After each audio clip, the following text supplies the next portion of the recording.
So I heard Fire Force was getting a second season, and it made me realize I never really gave the show a chance back when it first started, so I decided to go back and watch all of season 1. And boy was I surprised by what I found. I'm going to start by saying some nice things about this show, because there are a small number of things about it that I legitimately love.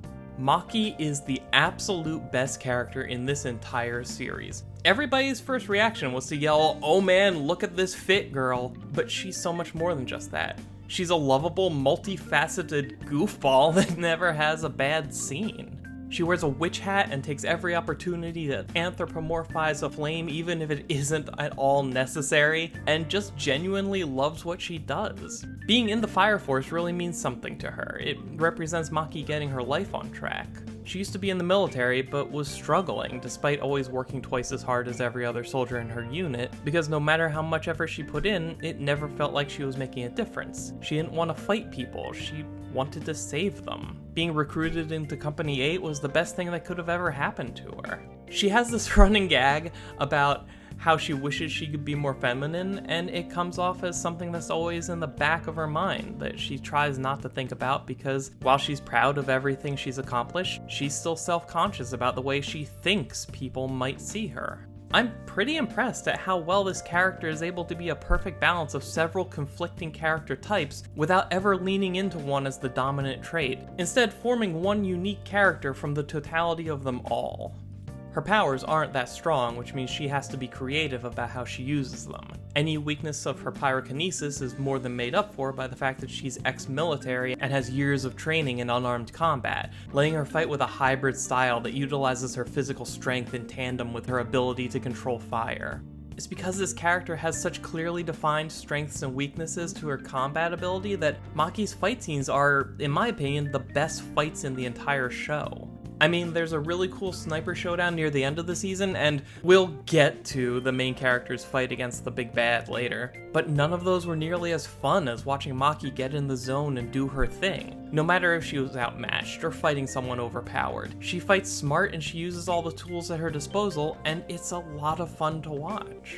But let's move on from Maki and talk about my favorite moment that involved any of the other characters. There's a joke near the end of the season that hit just right for me. Sister Iris is standing between two Tamakis, one real and one imposter whose face has just been altered to look like Tamaki. And the real Tamaki is like, "Look, it's me, here are my powers," and also that other one has the voice of an old man.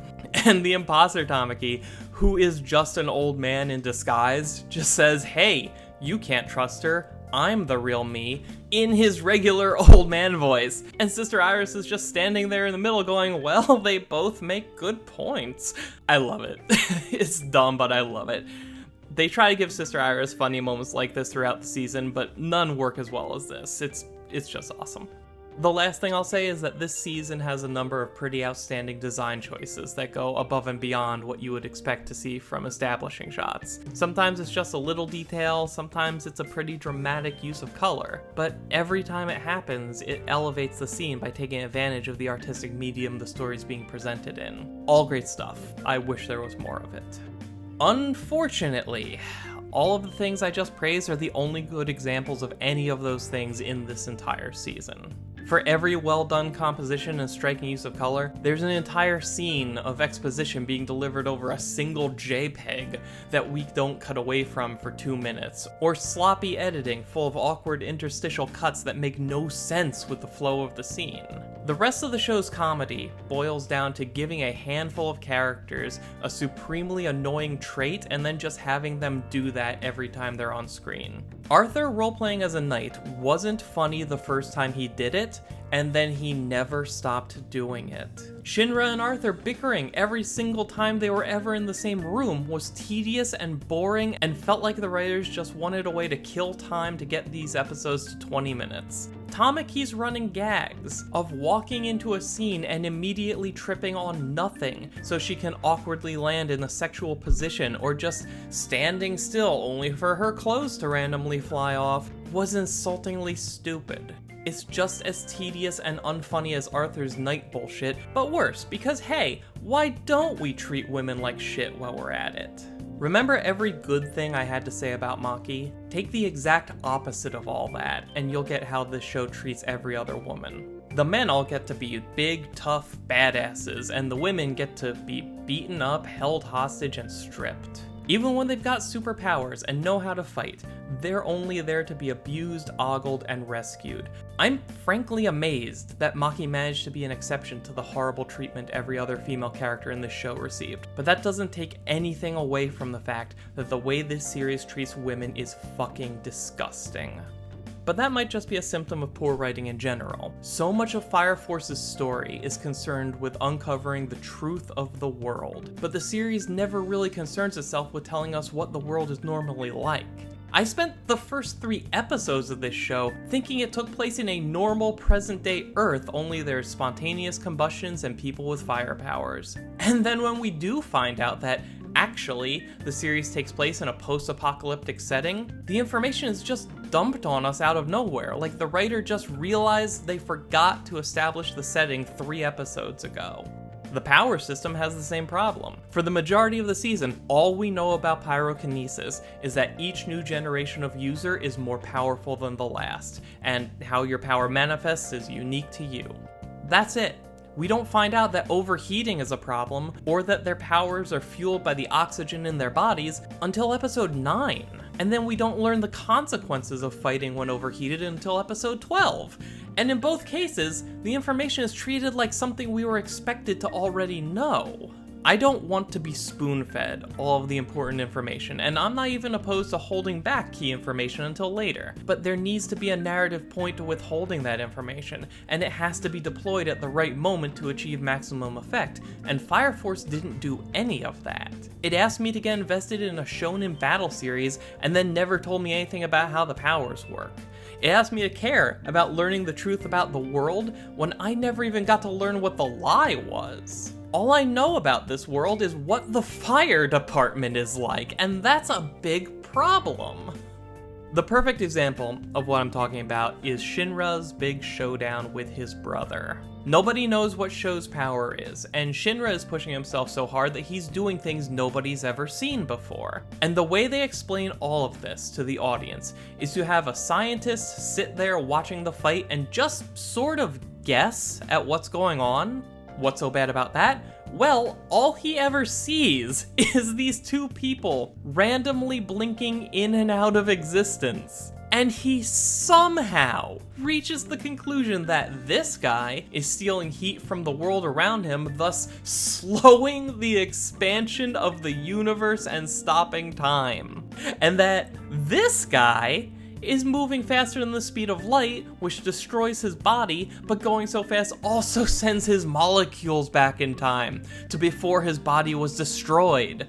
All of which are the most batshit insane things to ever possibly even think in this situation. But not only does he think of it, he's right. He's right, and he came to this with no prior knowledge of how either of their powers worked. This is infuriating. This is a writer utterly failing to build their world in any meaningful way. Because why carefully craft something when you can just take a bucket full of ideas and dump it out every now and then? And when you pace your world building so poorly, it gets in the way of building your characters. I remember watching episode 1 and thinking that it'd be fun to get to know these people as they go about their daily adventures. But we get exactly 1 episode of that before new characters start to get dumped on us, and the overarching storyline of the season starts to take over. I couldn't tell you much of anything about the captain, and I never even learned the name of the guy with the glasses. Both of them got at least 1 good fight scene, but the most we got to develop either of them as characters was a single flashback to the day they met, which is a good start, but it's still just a start. Vulcan is a character with an excellent introductory arc, who then immediately disappears into the crowd as soon as he joins the team. I have a big problem with him joining up, sharing 2 short scenes with the captain, and then being given a moment during a climactic fight scene that depends on the strong bond of loyalty he and the captain share, when he only just joined the team, and I've never seen them say more than 10 words to each other.